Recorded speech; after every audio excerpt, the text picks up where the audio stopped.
नमस्कार। आप देख रहे हैं द्वापर समाचार। मैं अजय तोमर। पिछले वीडियो में मैंने आपको प्राण प्रवाह की क्रिया के बारे में बताया था। इस वीडियो में मैं आपको योगीराज श्यामाचरण लाहिड़ी महाशय द्वारा चेतना प्रवाह की व्याख्या के बारे में बताऊंगा। चेतना प्रवाह की क्रिया।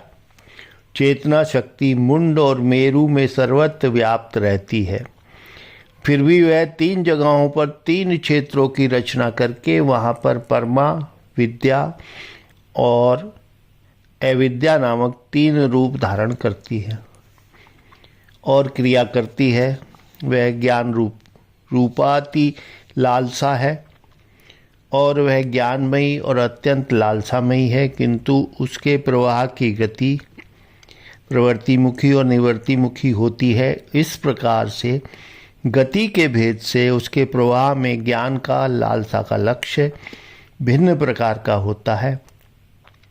जैसे प्रवृत्तिमुखी प्रवाह की गति में उसके ज्ञान का लक्ष्य भोग विषय और लालसा का लक्ष्य मात्रा स्पर्श या भोग है, वैसे ही उसकी निवृत्तिमुखी प्रवाह की गति में उसके ज्ञान का लक्ष्य ब्रह्म या आत्मा और उसकी लालसा का लक्ष्य ब्रह्म संस्पर्श या योग होता है। दोनों प्रकार की गतियों में प्राण और गुण उनके सहचर रहते हैं।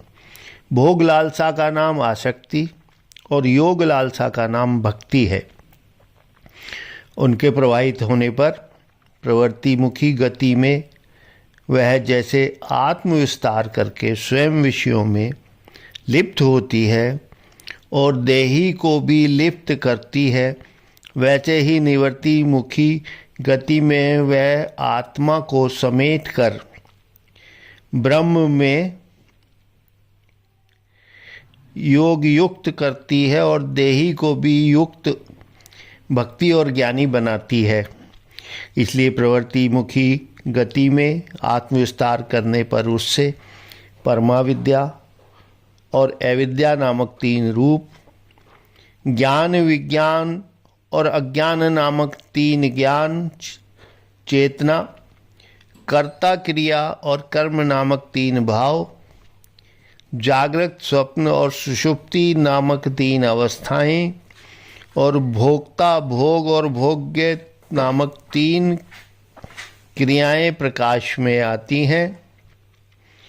तब वह प्राण और गुणों के साथ युक्त होकर मूला से श्री पर्यंत, परमा क्षेत्र, श्री से कूटस्थ पर्यंत, विद्या क्षेत्र और कूटस्थ से नीचे भू पर्यंत अविद्या क्षेत्र की रचना करती है और मान, मोह, आसक्ति और घृणा, शंका, भय, लज्जा, जुगुप्सा, कुल, शील और जाति नामक 8 पाशों की सृष्टि करके देही को देह और भोग लालसा में मुग्ध करके वासनाओं के बंधन में जकड़कर स्वयं नीचे भू के स्थान में जाकर निद्रित अवस्था में रहने लगती है।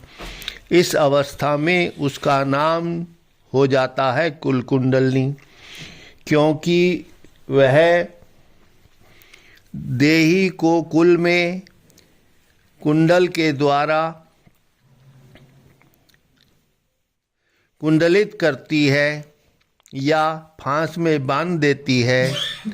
इस अवस्था में वह अविद्या के रूप में अज्ञानमयी मोहिनी और बंधन कारिणी भक्ति हो जाती है और फिर निवृत्तिमुखी गति में वह जागृत अवस्था पाकर ऊर्ध्व में स्वस्थान में पहुंचकर शुद्ध सतत्वमयी होकर देही के बंधन का मोचन करती है। तब भी वह कुल कुंडलनी ही रहती है, जिस हेतु वह तब देही को कुल से कुंडलित करती है, लेती है या खोल देती है इस अवस्था में वह प्रेममयी विद्या के रूप में मोक्षदायिनी शक्ति और ज्ञानमयी परमा के रूप में वह बंधन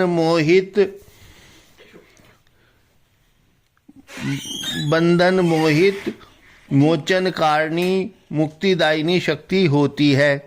इसलिए चंडी में कहा गया है कि शैषा प्रसन्नता परमा निर्णाम भवति मुक्तये।